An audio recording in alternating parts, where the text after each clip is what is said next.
ഒരുപാട് നാളായല്ലേ നമ്മൾ എന്താണ് പാടത്തേക്ക് വന്നിട്ടുള്ള വീഡിയോ എടുത്തിട്ട്.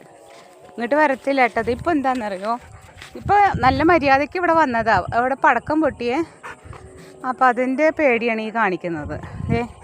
കൊയ്ത്തെല്ലാം കഴിഞ്ഞ് അടിപൊളിയായിട്ടുണ്ട് കേട്ടോ. പാടത്ത് ചെറുതായിട്ട് എന്താ പറയുക, അതിലുണ്ടായിരുന്ന വിത്തുകളൊക്കെ മുളയ്ക്കുന്നതാണ്. കുറേ പോത്തും കുട്ടികളുണ്ട് അവിടെ, കണ്ടോ. ഇവിടെ വെള്ളമുണ്ട്. ഒരുത്തൻ കരച്ചില്ല, കാരണം എന്താ, പടക്കം പൊട്ടിയില്ലേ, അതിന് പേടിയാണ് ഈ കാണിക്കുന്നത്. സന്ധ്യയായി. അമ്മ കൊണ്ടുപോവാ, പോവാം. ഇവിടെ നോക്കിയേ കുഞ്ഞു, അതിൻ്റെ ദേഷ്യമായി കാണിക്കുന്നത്. പടക്കം പൊട്ടിക്കഴിഞ്ഞാൽ ഇവന് ഭയങ്കര പേടിയാണ്. എനിക്കറിയാൻ പാടില്ല വിഷുവിൻ്റെ ആ സമയത്തൊക്കെ എന്നാ ചെയ്യുന്നു ഇവനെ.